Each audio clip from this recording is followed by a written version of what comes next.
Hi guys, welcome back to my YouTube channel. ಎಲ್ಲರೂ ಹೇಗಿದ್ದೀರಾ? ಎಲ್ಲರೂ ಚೆನ್ನಾಗಿದ್ದೀರಾ ಅಂತ ಭಾವಿಸ್ತೀನಿ. ಸೊ ಇವತ್ತಿನ ವಿಡಿಯೋ ಬಂದು ಮಟನ್ ಚಾಪ್ಸ್ ರೆಸಿಪಿ. ತುಂಬಾ ಈಸಿ ಆ್ಯಂಡ್ ಸಿಂಪಲ್ ಪ್ರಾಸೆಸ್ಸಲ್ಲಿ ಯಾವ ರೀತಿ ಮಾಡ್ಬೋದು ಅಂತ ಇವತ್ತಿನ ವಿಡಿಯೋಲಿ ನೋಡೋಣ. ಬಿಗಿನರ್ಸ್ಗಂತೂ this is the recipe that you have to try. ಯಾಕಂದರೆ ಪ್ರಾಸೆಸ್ ತುಂಬಾ ಸಿಂಪಲ್ ಆ್ಯಂಡ್ ಈಸಿ ಆಗಿದೆ. ಸೊ ಇದನ್ನು ಯಾವ ರೀತಿ ಮಾಡೋದು ಅಂತ ನೋಡೋಣ. ಸೊ ಮೊದಲನೇದಾಗಿ ಇಲ್ಲಿ ಒಂದು ಪೇಸ್ಟ್ನ ಮಾಡ್ಕೊಳ್ಬೇಕು. ಸೊ ಇದಕ್ಕೆ ಏನೇನು ಇಂಗ್ರೀಡಿಯೆಂಟ್ಸ್ ಬೇಕು ಅಂದರೆ, ಒಂದು ಈರುಳ್ಳಿ ಉದ್ದುದಕ್ಕೆ ಚಾಪ್ ಮಾಡಿರೋ ಅಂಥದ್ದು, 4ರಿಂದ 5 ಹಸಿಮೆಣಸಿನ್ಕಾಯಿ, ಸ್ವಲ್ಪ ತೆಂಗಿನಕಾಯಿ, ಹಾಗೆ ಬೆಳ್ಳುಳ್ಳಿ, ಶುಂಠಿ ಸ್ವಲ್ಪ, ಹಾಗೆ 2 ಪೀಸ್ ಚಕ್ಕೆ, 4 ಲವಂಗ, ಗೋಡಂಬಿ ನಿಮಗೆ ಆಪ್ಷನಲ್ ಬೇಕಿದ್ರೆ ಹಾಕ್ಕೊಳ್ಬೋದು, 4 ಗೋಡಂಬಿ, 1 ಟೊಮೆಟೊ, ಹಾಗೆ ಕೊತ್ತಂಬರಿ ಸ್ವಲ್ಪ. ಸೊ ಇದಿಷ್ಟು ಇಂಗ್ರೀಡಿಯೆಂಟ್ಸ್ ನಿಮಗೆ ಮಸಾಲ ಪೇಸ್ಟ್ ಮಾಡ್ಕೊಳ್ಳೋದಕ್ಕೆ ಬೇಕಾಗುತ್ತೆ. ಈಗ ಇದಿಷ್ಟು ಇಂಗ್ರೀಡಿಯೆಂಟ್ಸ್ನ ಮಿಕ್ಸಿಗೆ ಹಾಕ್ಕೊಂಡು ಇದನ್ನು ಫೈನ್ ಪೇಸ್ಟಾಗಿ ಮಾಡ್ಕೊಳ್ಳಿ.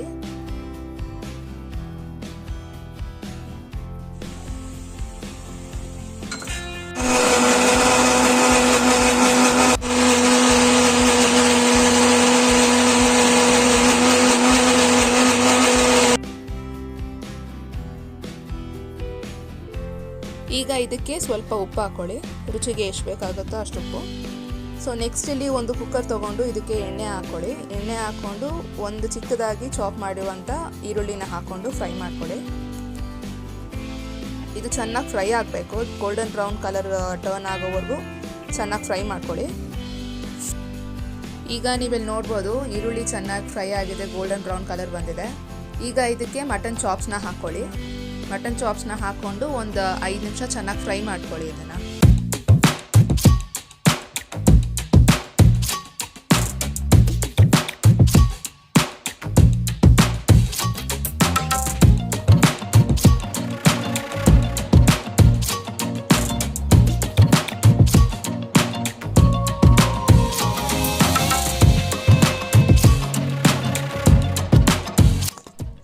ಈಗ ಇದಕ್ಕೆ ಗ್ರೈಂಡ್ ಮಾಡಿ ಇಟ್ಕೊಂಡಿದ್ವಲ್ಲ ಆ ಮಸಾಲನ ಹಾಕ್ಕೊಳ್ಳಿ.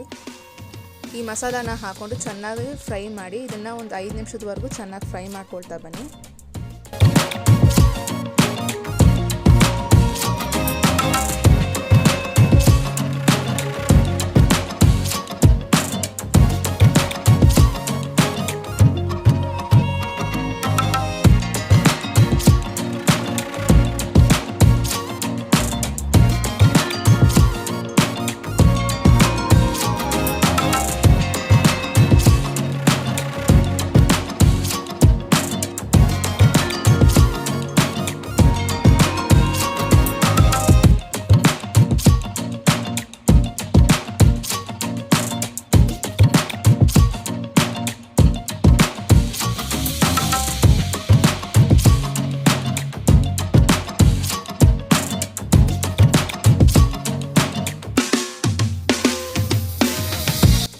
ಈಗ ಇದಕ್ಕೆ ನೀರನ್ನ ಹಾಕ್ಕೊಳ್ಳಿ.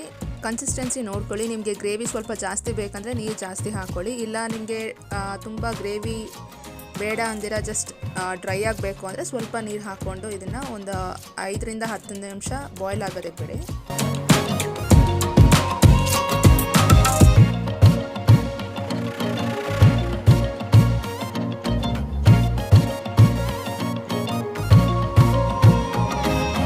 ಈಗ ನೋಡ್ಬೋದು ನೀವು ಒಂದು ಬಾಯ್ಲ್ ಬಂದಿದೆ. ಸೊ ಈ ಸ್ಟೇಜಲ್ಲಿ ಉಪ್ಪು ಇಲ್ಲ ಖಾರ ಏನಾದರೂ ಕಮ್ಮಿ ಇದ್ದರೆ ನೀವು ಹಾಕ್ಕೊಳ್ಬೋದು. ಸೊ ಇಲ್ಲೆಲ್ಲ ಕರೆಕ್ಟಾಗಿದೆ.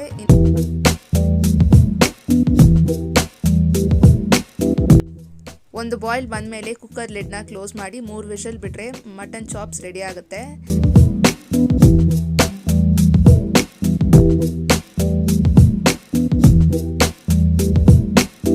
ಸೊ ಈಗ ನೀವು ನೋಡ್ಬೋದು ಮಟನ್ ಚಾಪ್ಸ್ ರೆಡಿ ಆಗಿದೆ, 3 ವಿಷಲ್ ಬಿಟ್ಟಾಗಿದೆ. ಎಷ್ಟು ಸಾಫ್ಟ್ ಆ್ಯಂಡ್ ಗ್ರೇವಿ ಹೇಗೆ ಬಂದಿದೆ ನೋಡಿ, ಸಖತ್ತಾಗಿರುತ್ತೆ ಟೇಸ್ಟ್ ಮಾತ್ರ. ಈ ರೆಸಿಪಿನ ಡೆಫಿನೆಟ್ಲಿ ನೀವು ಟ್ರೈ ಮಾಡಲೇಬೇಕು. ಬಿಗಿನರ್ಸ್ಗಂತೂ ಈ recipe it's a very simple recipe, ನೀವು ಆರಾಮಾಗಿ ಇದನ್ನು ಟ್ರೈ ಮಾಡ್ಬೋದು. ಸೊ ಹೋಪ್ ಈ ವಿಡಿಯೋ ನಿಮಗೆ ಇಷ್ಟ ಆಗಿದೆ ಅಂತ ಅಂದ್ಕೊಳ್ತೀನಿ. ನೀವು ಈ ರೆಸಿಪಿನ ಟ್ರೈ ಮಾಡಿ ಹೇಗೆ ಬಂತು ಅಂತ ಕಾಮೆಂಟ್ ಮೂಲಕ ತಿಳಿಸಿ. ಹಾಗೆ ವಿಡಿಯೋ ಇಷ್ಟ ಆಗಿದರೆ ಲೈಕ್ ಮಾಡೋದನ್ನು ಮರಿಬೇಡಿ. ಚಾನಲ್ಗೆ ಇನ್ನೂ ಸಬ್ಸ್ಕ್ರೈಬ್ ಆಗಿಲ್ಲ ಅಂತ ಈಗಲೇ ಹೋಗಿ ಸಬ್ಸ್ಕ್ರೈಬ್ ಆಗಿ. ಪಕ್ಕದಲ್ಲೇ ಇರೋ ಬೆಲ್ ಐಕನ್ನ ಕ್ಲಿಕ್ ಮಾಡಿದರೆ ನಾನು ಯಾವುದೋ ಒಂದು ವೀಡಿಯೋ ಹಾಕಿದ್ರು ಅದರ ನೋಟಿಫಿಕೇಷನ್ ನಿಮಗೆ ಬರುತ್ತೆ. ಸೊ ದ್ಯಾಟ್ ನಾನು ಯಾವುದೇ ಒಂದು ವೀಡಿಯೋ ಹಾಕಿದ್ರು ಅದರ ಅಪ್ಡೇಟ್ ನಿಮಗೆ ಸಿಗುತ್ತೆ. Thanks for watching this video. Bye.